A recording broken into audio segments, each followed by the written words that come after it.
across America and around the world. Once again, you're listening to the Hour of the Time. I'm your host, William Cooper, for Swiss America Trading. Folks, there's one commodity in the world that you're going to have in the coming economic trauma in order to survive and protect what assets you've gained during your life. Now, most people instantly bring to mind several different kinds of investments, but I'm going to sort of clarify it for you right now. There's only one investment in the entire world that's recognized anywhere and everywhere that you could possibly find yourself. No matter what happens in the future, there's only one investment that is recognized universally throughout the world, through all peoples, rich, poor, backwards, forwards, primitive tribesmen, and, of course, on Wall Street, USA. And that investment, folks, is the only investment that has ever protected anyone in hard times through the history of the world. I'm talking about gold. Specifically, gold coins in the smallest denomination that are easily recognized and identified by the common man. Now, how in the world does that pertain to a primitive tribesman in the jungles of Borneo or the Philippines or anywhere else? Well, you see, these people, no matter how primitive they may be, recognize a malleable metal, something that can be worked, something that can be made into jewelry, something that has intrinsic value of its own. It doesn't matter whether it's a coin or a lump of metal. We recommend coins simply because in the civilized world, people think. And when they think and you offer them a lump of gold bullion in trade for a loaf of bread, the thinking person is going to wonder if there might be a grain, a pebble, or a boulder of lead underneath a small coating of gold. But you don't have that problem, folks, with gold coins. Gold coins that are recognized. Silver is another metal that fits this bill, that's recognized by the common man. Now, during the hard times that we've been through, when WWCR burned to the ground, our sponsor, Swiss America Trading, stuck with us. They found us another station to broadcast on. And so we didn't miss a beat getting the truth out to the world. Now, I want you to stand behind them like they have stood solidly behind the Hour of the Time. I want you to call Swiss America Trading right now. Mention my name, William Cooper. Ask them for the free newsletter on protecting your future. Do it now, folks. Don't procrastinate. In hard times, it's too late to do something about protecting your assets. You won't have any. You can be assured of that. So call Swiss America Trading now at 1-800-289-2646. That's 1-800-289-2646. Do it now. It doesn't cost a penny. By protecting your assets, you are ensuring the future of this show, the Hour of the Time, and freedom for the world. Call 1-800-289-2646 and do it now. You'll be glad that you did. Tonight, folks, you'll notice the absence of our normal lead-in music.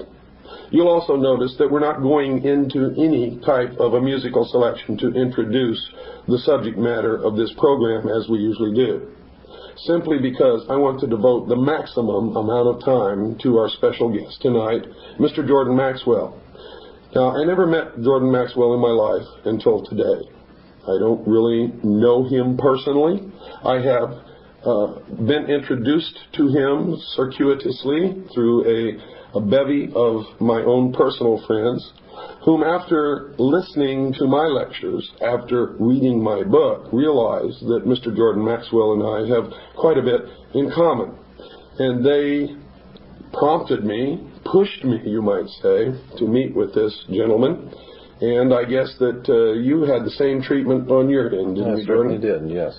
Jordan has a fascinating background. He has paralleled my research in many avenues, in many areas, and has come up with the same conclusions, the same results, the same answers to the questions that I have asked all my life. And tonight we're going to be talking about the answers that he has come up with. But first I'm going to ask him to introduce himself to our listening audience. Jordan? Well, thank you very much for asking me to be here. My name is Jordan Maxwell, as we said. As of 1959, I became very interested in the subject of secret societies and subversive movements. I came about it because of my family. When I was very small, my mother's uncle worked in the Vatican Secretary of State's office as a civilian. And on occasions when he would come back to home to visit, back to this country, he would sit and talk for hours about the intrigue going on throughout the world, behind the scenes of religion and politics, and all the nefarious plans that are being fomented by governments and religion. And I became fascinated with this subject. Since then, I have, as I said, since 1959, I have really delved into the subject myself, and I find the more that you find out about this subject, the more you know how much you don't know, because it is an enormous subject that takes in not only the fraternal orders, the secret societies of Freemasonry, the occult societies going back into the most ancient world, going back to pre-Sumerian, and those symbols and emblems which were used in the ancient world are now even being used in our world, our modern day world, and we don't even realize it. As a matter of fact, things like the oil companies, the automotive companies, the cigarette companies use symbols and emblems, and of course in government, national institutions, educational institutions. Our world is filled with symbols. And symbols are like the letters of the alphabet. If you put enough of them together, they spell a word. And you put a lot of them together, and they tell you a story. The story I am talking about is the secret societies and occult orders that go all the way back into the ancient world, and I believe, and it's my opinion, that they are still in operation today behind our major religions and major governmental agencies. The symbols and emblems you can see with your own eyes and do some research, and you'll find that they go back into the ancient world. Now, we like to talk about that there's a separation of church and state in America. The fact of the matter is no such separation exists. There is a very direct connection between the religious establishment in this country and the political establishment. And as you probably well know, has always been the case. All the way back to the pre-Sumerians, the king was always the mediator between God and man, as well as being head of the temporal state. The pharaohs, of course, of Egypt perfected this so that they were both gods and mortals who were ruling the state. The Caesars picked up on this, of course, and it's come down through the ages. And even in our country of America today, we have a direct connection between church and state. And let me draw your attention to this, make you an example here. Churches, when you go into most churches, you will find that there are like 3 tiers high, and then the altar sits on the top tier. The same is true in a courtroom. You go into a courtroom and you'll see that the bench sits on 3 tiers high, and the 3 tiers high has been traced in the reference works of Freemasonry to the first 3 degrees of Freemasonry. That's correct. Yes, and so then you have the priest who comes out, the clergy who comes out with the long robe, and incidentally the reason why clergy always wear long robes is because it's a female garment, and it represents the feminine connection with God, and that's why clergy wear a long robe. It also has to do with when the clergy wears the long robe, the judge, when the judge comes out, he wears the same long black robe. It's the same black robe that you wear when you graduate from university or high school. The black robe is a very important symbol. It has to do with a very ancient cult called the Saturnalian cult, going back into the ancient Semitic world, the worship of Saturn. Black was a color attributed to Saturn, and even today in Islam, in Mecca, in Saudi Arabia, you have this square of Mecca within the magic circle, or within the Masonic circle, and Mecca is black, and it's draped in a black robe. And so this is a world fraternity of secret societies that use the same symbols. But let me get back to the government, the courtroom, and the church. when you're sitting at a church, you of course are looking up onto the altar, and the priest is looking down on you. There is always a fence in the church, and then there's a gate, and only the priest can go through the gate to enter the altar. The same thing is true in a court. There is the fence and there's the gate, and only the attorneys can go through, and they're called the logos, and they go through and talk to the judge for you. And of course the judge is sitting 3 tiers high, so he can look down on you and you look up to him. The same symbols which are used in religion are used in political circles. And I am saying, it's my opinion, that what we have in America is a religio-political economic scheme based on a very ancient secret societies and fraternal orders. And until such time as we understand that concept, that things just don't happen. I mean, what was it? Franklin Roosevelt even said, anything that happens in politics, it was planned that way. And until such time as you understand that things are planned in politics, and that there is a rhyme and a reason to things, we're never going to get to the bottom of this. A classic example of what I'm talking about is we here in this country, we hear politicians, the president and the local leaders saying that they can't seem to get a handle on the crime problem, the drug problem, all of the different problems that are facing us as a people, and they just can't seem to get a handle on these things. However, if you put a wrong comma on your income tax, they can get a hold on you. And if you go into the Amazon jungles, they'll follow you, and they will find you. And it may take a while, but they'll spend millions, and they will find you. And they will bring you back here, and they will deal with you in public to show the rest of the people that you can mess around with other people, but you don't mess with the money and the government, okay?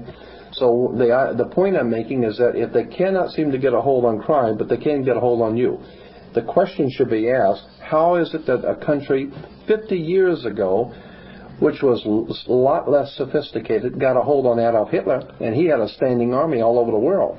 They can get a hold on the Soviet national economy and destroy peoples and nations all around the world. They can get a hold on anybody they want, except for the drug trade, except for the crime. And I'm saying that the crime and the drug trade in this country are purposely allowed to exist, and in certain cases even promoted. Because according to the ancient cults of the ancient world, there was a term that has come down to us, and many Freemasons in the audience will readily remember this.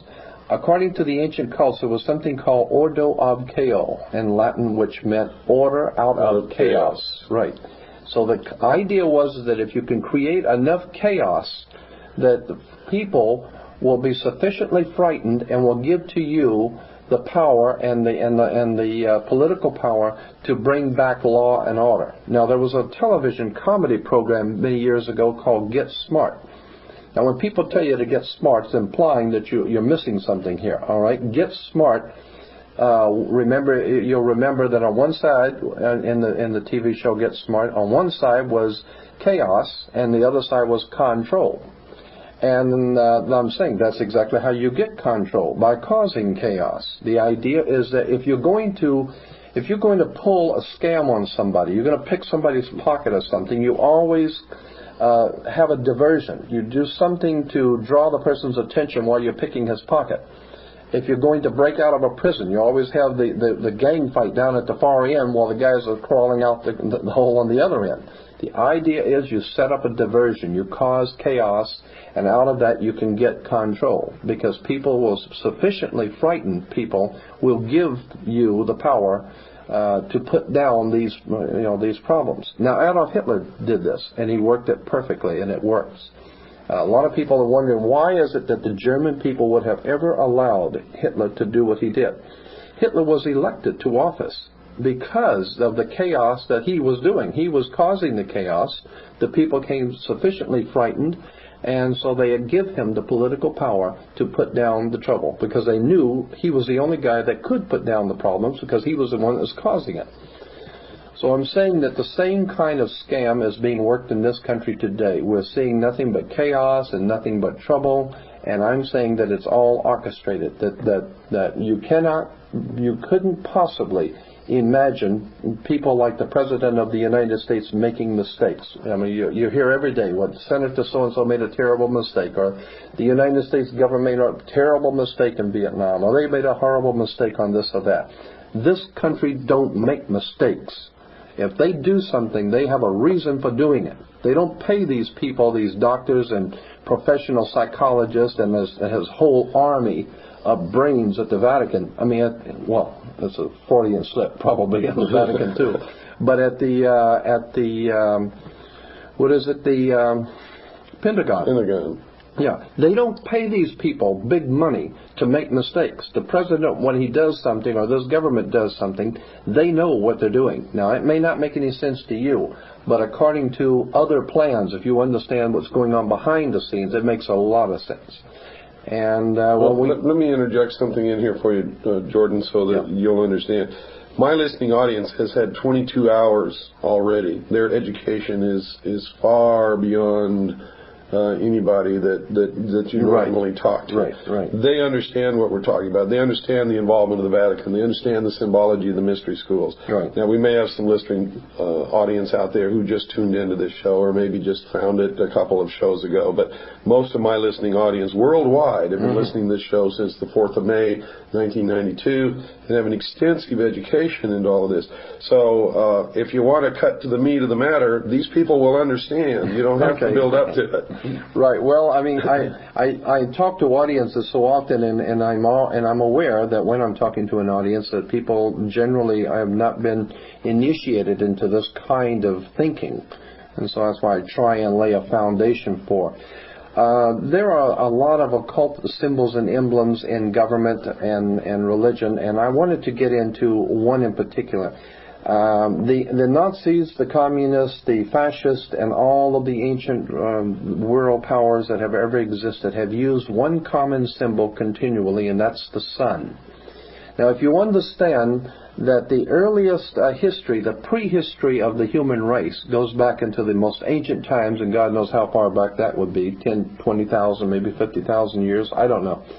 But if you go back to the earliest times of the human race, you can appreciate that the world was a very different place than what we live in today, okay? And so if you understand that it was a very cold and very fearful world at night, okay? And if you understand also that in that cold and fearful world, when the sun went down, there was a lot of fear for your life. There were a lot of predatory animals. And so the coming of the sun the next morning was always something to look forward to, that brought warmth, that brought light, and brought security.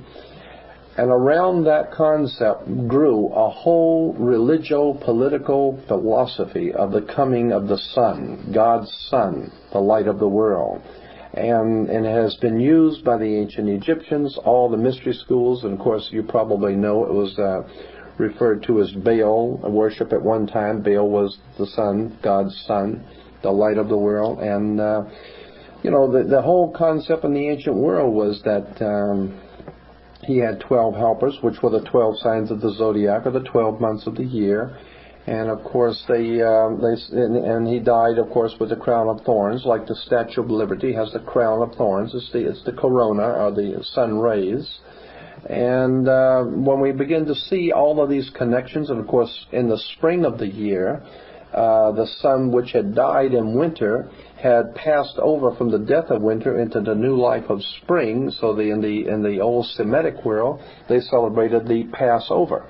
And we even say that today when someone dies, they passed on, or they passed away, or they passed over. Right. And so we get the old symbolism out of Egypt of the sun dying in the winter and passing over to the new life in spring.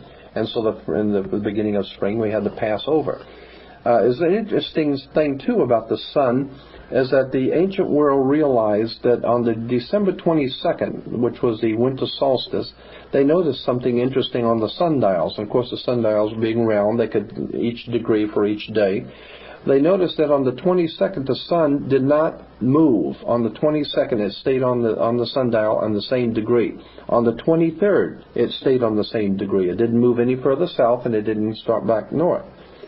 On the 24th, it was still in the same degree on the sundial. It didn't move. So they said, the ancient Egyptians said, anything that was moving and is now not moving is dead. So therefore they said God's son died and was in his tomb or dead for 3 days. Then on December 25th, anything that was dead and in his grave and not moving for 3 days and now begins to move back to the northern hemisphere, it moved its first degree. So on December 25th, they said God's son is born on December 25th. Now, in the real world, let's clarify something for a lot of people who are listening out there. You're not talking anything about Christmas. You're not talking about what Christians traditionally recognize as, I'm getting into the birth of Christ. You're getting into the symbolism of the ancient religion of the sun, which was later perverted in Christianity to reflect this in order to capture the pagan worshippers into the Christian church. Absolutely, right. Now, what I'm saying is that because December the 25th is not Christ's birthday. No, not at all. No, it's the birthday of the sun. Right. And then, but then when you understand that this symbolism began to be, the ancient peoples understood that the sun was revolved, and it was a symbol of revolution. And today in America we have, or at least in the western part of the United States, we have an oil company called Union Oil. Union Oil has as a symbol a round orange globe with the 76, and of course the commercial says, get the spirit of 76. The orange globe is the sun, because the communists had always used the rising sun.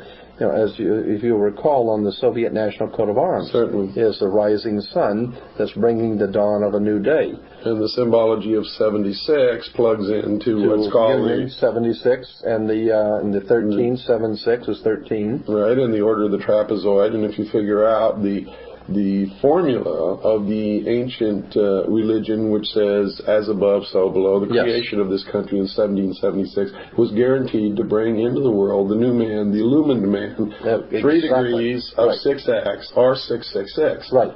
And 8 is the number in the old Kabbalistic Freemasonry in Europe. 8 was the number of new beginnings.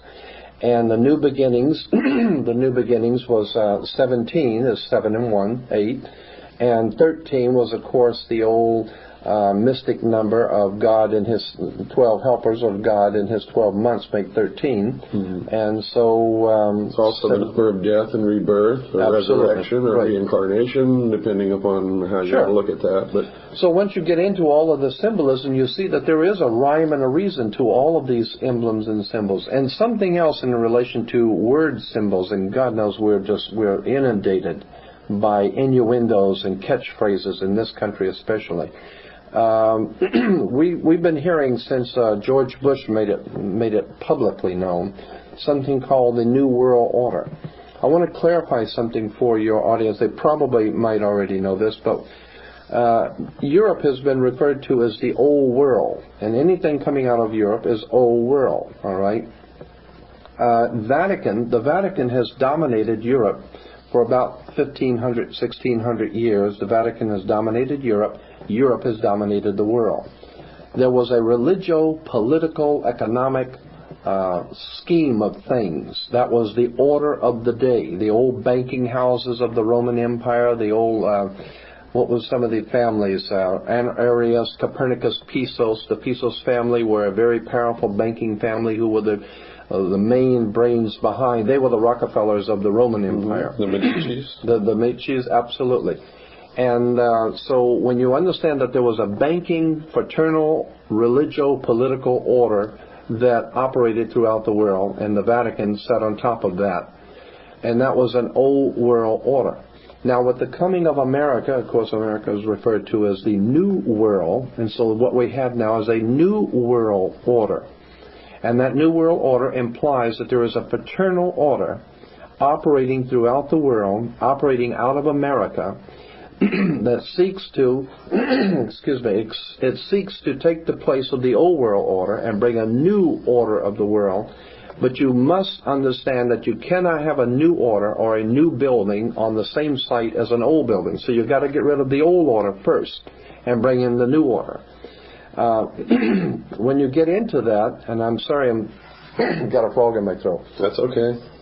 When you get into that, you get into the symbolism Steven Spielberg and George Lucas bring out, about Indiana Jones and the Last Crusade, and of course you can't understand the Last Crusade if you don't understand the First Crusade, right?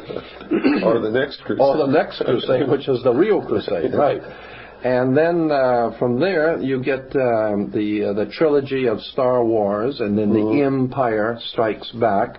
And of course, New York is referred to as the Empire State. That's correct. All right, and so you get the Empire Strikes Back, and then of course, you might know this, that in Freemasonry, there is a little ideologue or a little genie-like mystical character, supposedly in Freemasonry, that they said was their mediator between the gods and the Freemasons of the Knights Templars. And that little saint, or that little, what would I say, mediator, in the old Knights Templar tradition was a little short, little monster with pointed ears, and his name was Yoda. And you go into the old Masonic literature and pictures, and you'll see pictures of Yoda, because he was a Jedi Knight. And if you understand the Jedi Knights, where it was connected to the old order of the knightshood of the Knights Templars. So what we're talking about here is the Star Wars. We're talking about a spiritual war in the heavens, so to speak. Well, this was a cosmology, a celestial religion, so to speak. Absolutely. They talk about moving on to the celestial sphere, right? When they discuss passing on. That right, and then of course the sun was. Well, the ancient Egyptians said that the sun walked across the sky, so therefore we have Luke Skywalker. Yeah, and then from this comes 1,000 points of light. That's and many 1,000 points of light, and 1,000-year reign of the Nazi Empire, or whatever. And what we're talking about here is secret societies and their use of symbols and emblems in religion and politics and philosophy. And incidentally, when you graduate from university, I meant to bring this out. When you graduate from university, you wear a long black robe. The black robe is, of course, the same black robe that the priest wears. It's the same black robe that the judge wears. All right, because the black robe symbolized it goes back to the old Saturnalian cult, which was pre-Egyptian, the worship of Saturn. And according to that ancient Semitic cult, when you got married, you wear the ring. The ring was the ring of Saturn. The women would show their submission to that god by wearing the ear ring. That's where we get the idea of the king being crowned. He wears a round crown, or the round circle of the god of Saturn. Saturn, as I said, was assigned the color black. And therefore the black robe is the worship of Saturn, the Saturnalian god. What was I going to say about... Oh, yes, and when you graduate with the square martyrboard. The square martyrboard is always the symbol of the brick masons use the martyrboard. And then, of course, when you graduate, you are referred to as an alumni, which comes from the word illumini. You have been illuminated, which basically means you now know what to kiss and when, and how to think and what to think, and how to act, and you have been properly educated. You belong to the priesthood. That's right. You belong to the priesthood, and if you go along to get along, and don't cause any problems, then you go along to get along. You might get a little, right? That's right. Exactly. Nobody else gets anything. And my point is, and I have said this to so many audiences, that there is. This country, the United States, has no real enemies in the world. After the Second World War, especially, is that true? Well, every enemy, even before the Second World War, the enemies that we had have been creation. That's right. We created them. Absolutely. But there is one legitimate, believable enemy that faces America, that the powers behind the throne in this country, in America, are truly afraid of, and this is legitimate. They are totally frightened to death of us, the people, because they realize if the people ever wake up, something that Joe Kennedy was quoted as saying, something to the effect of beware the American conscience, because if they ever wake up and find out what we're doing, it's going to be hell to play. And so I believe that there is a legitimate enemy that this country perceives, and that's us. People who think too much, people who read too much, and people who talk too much. But that's always the case, though, Jordan, because we know that what's coming is going to be a socialist state. Oh, totally. Every time socialism has won anywhere, the first thing that they've done is that they have literally perverted the intelligentsia, which has brought them to power. And then the first thing that they did is kill the intelligentsia. They killed them. Absolutely. And the intelligentsia aren't very intelligent because they haven't learned this yet, because they're still doing it. But the more we change, the more we stay the same. That's right. We'll come back to that in just a few minutes. Folks, I hope you're paying attention to this show, because Jordan has an awful lot to say, and you can hear that he's right in tune with what we've covered before. Don't go away. It's time to take our break. We'll be right back after this very short pause.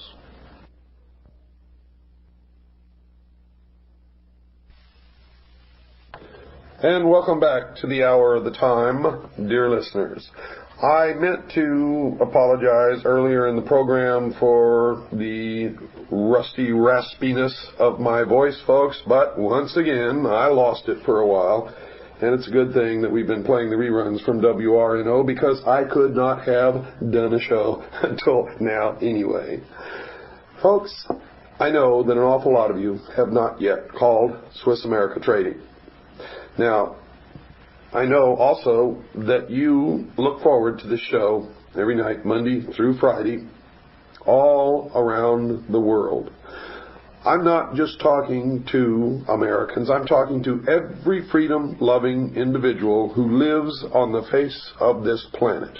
And I hope you all understand why I concentrate on the preservation of the Constitution of the United States of America. But for those of you who don't understand that yet, it's because it's the only document ever written, penned by the hand and the mind of men in the history of the world, that has ever set man free on the face of this earth. No one ever existed in freedom before that document was written, except kings, queens, sultans, emirs, and emperors. And of course, those behind the emperor, the king, queen, sultan, or emir, the priest class, are the adepts of the mystery schools, who really control things from the shadows. And those of you who have been listening to this show for a long time know that. Now, if you've learned all of this from this program, if you look forward to hearing the hour of the time, then you've got to support this program, and you've got to support our advertisers. Everywhere I go, every place I speak, many of you come up to me and ask me, how, Bill, can I protect my assets? We all know that there's nothing behind this phony baloney money. We know it's fiat. We know it's counterfeit. We know that it all has to come tumbling down. Now, how can I save what I've worked for all my life? How can I protect my family? Well, the answer has been in front of your nose all the time, folks. We've done a concerted, intense study into all the bad periods in the history of the world to see what it was that protected people the most during those periods. And in every single instance throughout the history of the world, we found that it's only been a very few things. One is land. If you're allowed to own land, we know in the encroaching New World Order that property will not be allowed. Private property will be eliminated. Read the Communist Manifesto and realize that what's coming is rampant, total socialism. We know that number two has always been precious metals, usually throughout history in the form of gold and silver. Well, during this period of time, you have some other options also, one of them being platinum. Now, if this comes to pass, and I'm talking if now because nobody knows absolutely for certain, but we have predicted, we stand behind our prediction, that there's going to be a terrible economic trauma in our future. Now, there are indicators that tell us this. There are hard, cold facts that tell us this. Most of this we've revealed to you in past programs on the hour of the time, so I'm not going to go into that right now. But I will tell you this. I will tell you this, folks, that gold and silver throughout the history of the world has been the only real, consistent, and positive investment that anyone has ever been able to make that has literally protected anyone's assets, property, wealth, the sweat of their labor for many years. You see, folks, today with 1 ounce of gold, you can buy the exact same number of loaves of bread that you could have bought 100 years ago with that same 1 ounce of gold. Now, if you have this gold or silver in small denomination coins, the smallest denomination that you can find, as a matter of fact, they're recognized literally by anyone, anywhere in the world. Everyone knows what they are. Even a primitive tribesman in the jungles of Borneo can look at a gold or silver coin and know that it has intrinsic value, worth. Now, the only other thing that I can tell you absolutely has value, but the value of that will disappear with age, of course, is food and clothing. There are some things in the coming trauma that will have value, and you should take a look at those too. Things that people are addicted to, such as coffee, chocolate, candy. Things that people absolutely need, such as Tampax, toilet paper, toothpaste, toothbrushes. I hope you get my drift, folks. But for the main conduit, for the preservation of wealth, for the preservation of your assets, remember gold and silver, and call our sponsor right now, Swiss America Trading. Don't wait. Do it now. 1-800-289-2646. Talk to the experts. Talk to the experts at Swiss America Trading. Mention my name, William Cooper. Ask for the free newsletter on protecting your future. Ask for the free book written by Mr. Figge. They will send these to you. It doesn't cost you a thing. It's an 800 number. Even the phone call doesn't cost you anything. What you're going to get in return in the mail, folks, you're going to be glad that you made the call. You're going to get information. You're going to get a newsletter. You're going to get a book, a pamphlet written by Mr. Figge that's going to be chock full of information that you need to know to survive what's coming in our near future.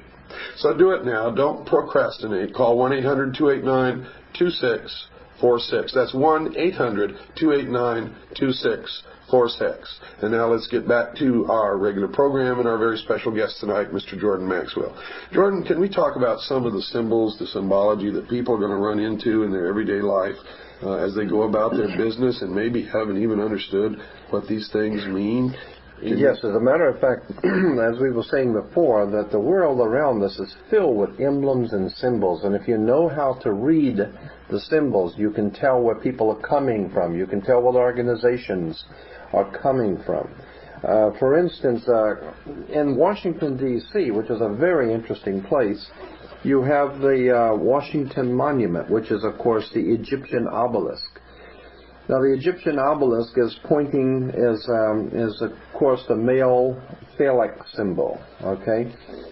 And the male phallic in the Washington Monument is connected to something in the White House called the Oval Office. And when you understand the male phallic with the female Oval Office, you're talking about the coming of life, and that's the life of the nation. You have the Pentagon. The United States Pentagon comes from the five-pointed pentagram. If you take the arms off of a five-pointed star, which has been used in devil worship and satanic worship for thousands of years, if you understand, you take the arms off of a five-pointed star, the interior of the star is called a pentagon. And so we have a United States Pentagon, and of course the Pentagon is used by the Chrysler Corporation as their symbol, the Pentagon. Why? Because Chrysler was the company that was chosen to make the military hardware for the United States, and they had the contract, so that's why they still use the Pentagon as their symbol. And on the back of the dollar bill, of course, we don't want to forget that, because the dollar bill is cram-filled with symbols. And Roosevelt, Franklin Delano Roosevelt, said that the reason why it was all these symbols were put on a $1 bill is because he figured that all over the world, people, no matter how poor you were, you would have in your hand the almighty dollar.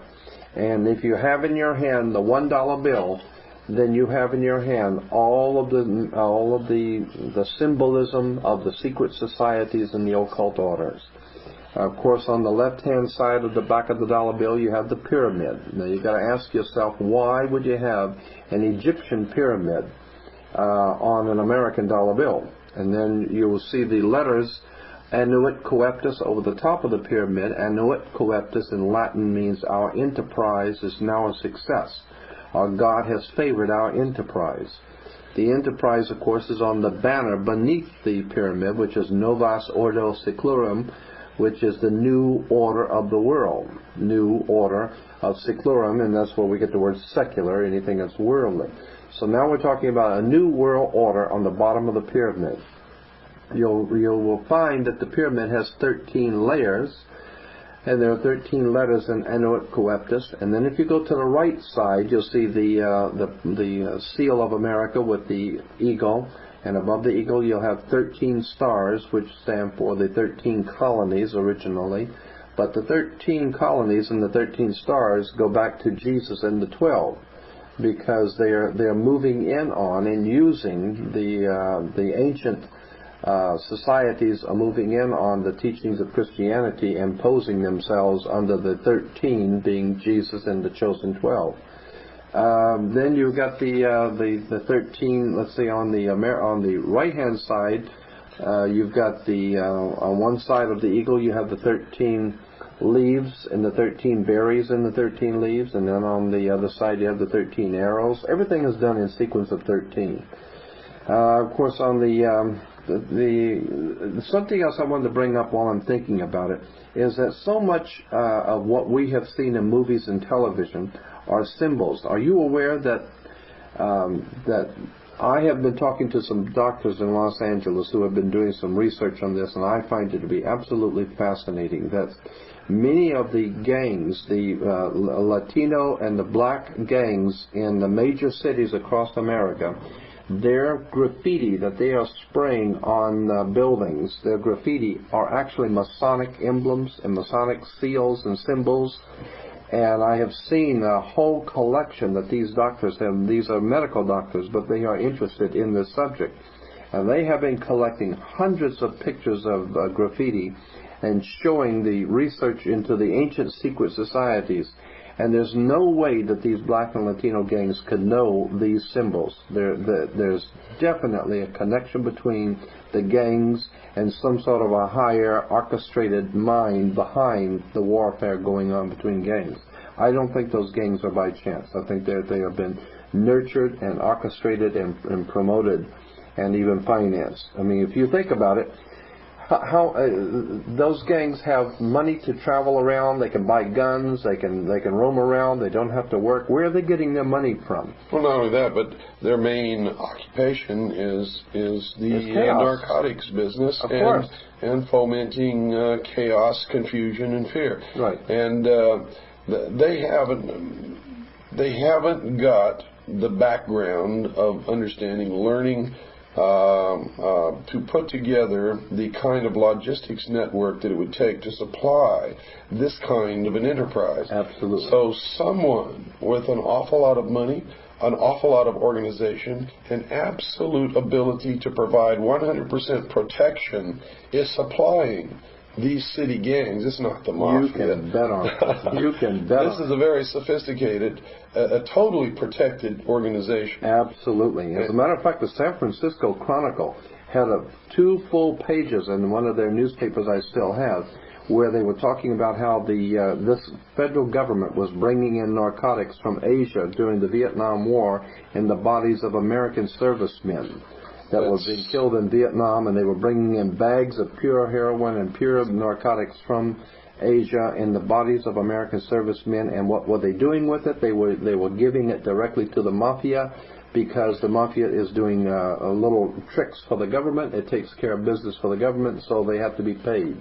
Well, let's clarify one thing here. It's not the government. It is these secret societies who are operating behind our government. That's correct. Exactly. Behind the veil of national security. And I might remind you that back in history, when Albert Pike and Giuseppe Mazzini were corresponding and were setting up the core foundation of the Illuminati within Freemasonry, both in their respective countries. And at that time, of course, Albert Pike was the Grand Commander of Freemasonry throughout the world, and Giuseppe Mazzini was his counterpart in Europe on a lower level. It was Giuseppe Mazzini who created and fostered and gave the charter to the what is now known as the Mafia. Yeah, that's right. La Cosa Nostra was Mazzini. That's a correct. Masonic order. That no is doubt right. about it.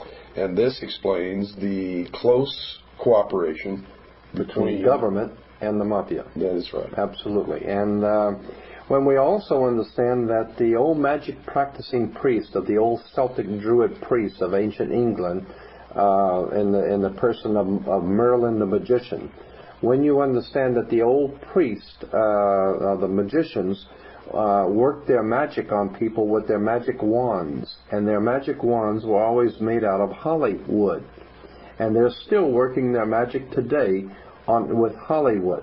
If you understand how we are being manipulated, we're being programmed, Hollywood is nothing more than an instrument in the hands of the secret societies. And in Los Angeles, anyone who knows anything about the motion picture industry knows that the real bosses are in New York and back east. Nobody makes any decisions here in Los Angeles. Those decisions are made by some very powerful people behind the scenes in New York and upstate New York. And we're not talking about just Hollywood. We're talking about the media overall, in general, including print, television, radio, the whole works. Absolutely. And specifically, what we're looking at is a very sophisticated method of manipulation and brainwashing. Exploitation. Correct. Absolute exploitation of people's ignorance. Somewhere along the line, and as I said to you before a few minutes ago, the greatest enemy this country will ever face, the people who are behind the scenes of government in this country, their greatest enemy is you. You who think too much. As a matter of fact, there was a motion picture called, a few years back, called Network. And in the movie Network, at the end of the movie, the star was a newsman, and he said something to the effect that you don't have to worry about America being destroyed. America's not going anywhere because we feed everybody. So if we go, the whole world goes because we're feeding everybody. But there is something that is lost forever. There is something that has gone and is legitimately lost, and that is your freedom as an individual human being to be free, to do your own thinking, to be your own person. That is lost. You have been taken over and you don't even know it. And he said, and the reason why is because you don't read, you don't think, you want to be entertained by Bugs Bunny and Big Top Pee-wee. All you want is your recapable tires, like he says, and all of your creature comforts, and you don't want to put yourself out. And so consequently, karma, the law of karma, cause and effect. You have not defended your freedoms, and if you don't defend your freedoms and your rights, then you don't have any. That's correct. Now, let's go back to this symbology. We're talking about now on the back of the reverse seal of the United States of America. Right. We see at the top of this pyramid, which, by the way, does not have a capstone, we see an eye surrounded by rays. Right. And this eye signifies, really, in the beginning, signified the sun. Yeah, Horus. The god of the sun. That's correct. And we see that same symbol as the insignia for CBS. CBS eye. That's right. And we also see in the NBC peacock a tail, and each feather of the tail has an eye on it. And we also see the symbol of one of the information computer networks, America Online, is the pyramid with the, again, all-seeing eye. It's everywhere. We see the symbol of Prodigy, which is another computer information service, which has as its symbol the pentagram. And by the way, folks, there's been a lawsuit brought against Prodigy because it has been discovered that as you sign on to the Prodigy computer bulletin board database system, built into the program that they send you so that you can sign on to this system and use it, is a method whereby they actually read the information on your personal hard drive, on your personal computer. And I don't know where that goes or what they do with it, but there has been a lawsuit that's been brought against Prodigy for they've been caught in the act, is what I'm trying to tell you. Yeah, right. And it's in court right now. we'll let you know how that's resolved and what happens. But I will tell you, if you're signing on to some of these national computer information database systems, there's a good chance that you're the one that's being that is being computerized, probed for information, while you think that you're probing them for information. It's actually the other way around, and it's set up intentionally that way. I had an interesting conversation with a very high-ranking rabbi in America about 3 or 4 years ago. And he had written a book, and I was very interested in it, about symbolism, or occult symbolism in America. And some of the interesting things he brought out was the movie Frankenstein. If you break the word down, Frankenstein, and it goes back to Jacob Frank. And Jacob Frank in Europe was one of the leading members of the Illuminati in Europe. And the idea was that in the old movie, Boris Karloff comes out and tells you, in the old original 1933 movie of Frankenstein, he comes out and says that this is a story about a old mad scientist at Bavarian University of Ingolstadt. And he has put together all of these nefarious pieces and created a monster. And that's what Frankenstein meant. And the rabbi was bringing out that all this story of Frankenstein is that the Bavarian Professor Adam Weishaupt had put together a Frankenstein monster to frighten the world. And what he did is he used different people and put them together, the different pieces, into a monster. And so Hollywood has known these stories. Hollywood is totally aware of all of these symbolism that's behind these stories. And so I'm saying there's no way we are going to remain a free people without facing the facts that it's an educated electorate. We love to go around talking about how we have the right to elect. Boy, in America, we have the right to elect.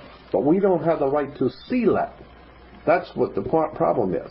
So without education, without knowledge and understanding, which comes from many hours of study and listening and understanding and researching on your own, we're not going to remain a free people. And that's really the key, is not to believe anything that you hear from anyone, including me, including you, absolutely, including their own mother. People have got to learn to start digging up and researching and all studying. All of this on their own. Absolutely. And then you will make it your own. Then you will finally see how we have been had as a people. And believe me, we are in serious trouble because the secret societies, even the Masonic orders today, when I have asked these Freemasons, who is it that is actually running your organization, they will tell you that they have a name for them they call the hidden masters. The hidden supervisors. The hidden supervisors, the hidden masters. And it's always 9. Right. And that goes back to the legend of the beginning of the Order of the Rose and Cross, and Hiram Abiff, and the whole works, all the way back into history, that there is a round table of 9 somewhere who is guiding all the machinations of the secret societies leading to a one-world government. Now, I don't know if these 9 people really exist. It doesn't matter. That's exactly right. It doesn't matter. But what we do know is that it is organized, it is orchestrated, and there is a method to the madness. And it may not make any sense to you because you don't know what's going on.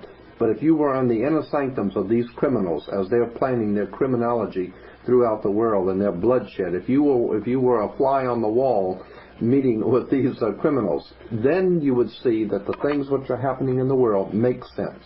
That's correct. And also, one of the methods that they manipulate us is to turn us against each other. Absolutely. Racism is a form of this. Yes. Getting different religions to fight against each other is a form of this. But that's a protection to them. As long as you're out fighting somebody else, you're not joining forces to uncover them. It's part of the distraction, the illusion, so that we're not looking in the right corner to see the cockroaches doing the real damage. Absolutely. When they crawl out from under the sink at midnight. And that's a very good analogy, because that's just what they are. They're cockroaches. They're animals. And as a matter of fact, they have symbolism in words, as I said, and I want to throw this one at you. In California, we have something called the criminal justice system. Think about it. It's a criminal justice system. and they know what they're doing. I mean, they have this thing back in Georgia called the what is it for disease control? The Center for Disease Control. It's not the Center for Disease Eradication. It's for the Center of Disease Control. The way that we have grown up in this country, accepting symbols, emblems, words, institutions, government symbols, we need to educate ourselves that there is a whole world of knowledge there that we have not been privy to know. Well, their concept of us, meaning the normal, everyday, and I consider myself to be in that category. Right. I'm just like everybody else out there. Probably if I had never been a member of the Office of Naval Intelligence, I would never have caught on to any of this and would not be doing what I'm doing right now. So I'm no different than the average listener out there. It's just that one day I woke up, looked myself in the mirror and said, Bill, you've been stupid for all of your life. I'm not going to be stupid anymore. Right. Now I've got to do something smart. I've got to wise up. And that's really the only thing that separates me from most other people. So, but their concept of us is that we're like animals, like cattle, that we don't have any intelligence. Precisely. That's why they say that our offspring are kids. And we have kids. And they rub it in our face. Absolutely. They rub our nose in it all. And we go around saying that we have kids. Now, kids are baby goats. That's what they think of us. We're a bunch of goats, a bunch of animals, cattle, and that we deserve. They figure we're going to get taken anyway because we're so stupid. Their idea is that since we're going to get taken anyway, they might as well do it. They might as well go on and do it because somebody's going to do it anyway. Absolutely. So I'm saying I'm tired of being taken. Me too. And I want to wake the people up around the world to the fact that there is a method to the madness. It is orchestrated, organized, directed, and financed by criminals, and until such time as you understand that, you're never going to see this world getting any better, and somebody has to take up the reins, somebody has to do this, and we're putting our lives on the line by doing this, but at this point, I don't care anymore. All I want is to see this master conspiracy uncovered. I'd like to see all of this stuff uncovered for the first time. And that's exactly what the people behind our government do not want. They don't want the people to wake up. That's why they give you plenty of liquor stores, make sure you got plenty of booze and plenty of alcohol and plenty of entertainment, and Hollywood, and plenty of football games. Right. This is all the concept of the old Roman circus. That's it. When the emperor didn't want you to see what he was doing, he would give you bread and circuses. Entertain you. That's right. Wine and circus. On your way out. So, folks, I'm going to quote from Chapter 1 of my book, Behold a Pale Horse. I want you to remember this because this is their philosophy. A nation or world of people who will not use their intelligence are no better than animals who do not have intelligence, and such people are beasts of burden and stakes on the table by choice and consent.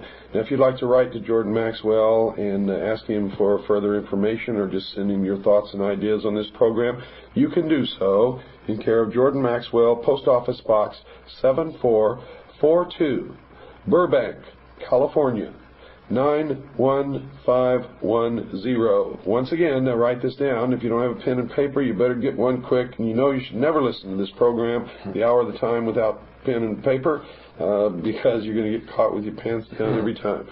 The name, once again, is Jordan Maxwell. Post Office Box 7442, Burbank, California, 91510. One more time for the slowpokes. Jordan Maxwell, Post Office Box 7442, Burbank, California, 91510. If you'd like to write to me and ask for a packet of information or give me your comments on this program, write to Post Office Box 1420, Sholo, Arizona, 85901. That's Post Office Box 1420, Sholo, Arizona, 85901. You know, we've done, I guess tonight makes the 23rd hour of programming on the Mystery Schools. This is the only media outlet in the world where any of this information has ever been aired in the entirety and the complexity and the depth that we have aired it. We've turned over the rocks. We've watched the bugs scurry. We've shined a bright light on them. They consider themselves to be illumined But I'm going to tell you folks right now, those of you who listen to this program regularly are the only illumined, truly illumined people in this world. And where these members of these secret societies pretend to be working for the illumination and the furtherance of the human race and for 1,000 years of true peace, they are liars, deceivers, manipulators, and criminals. And the only people who are ever going to bring peace into this world will be you and I. People like Jordan Maxwell, people who really care about peace and security and about our children and about our future. Remember that, folks. As you go to bed tonight, remember, we love you here. We're thinking of you. Good night, and God bless you all.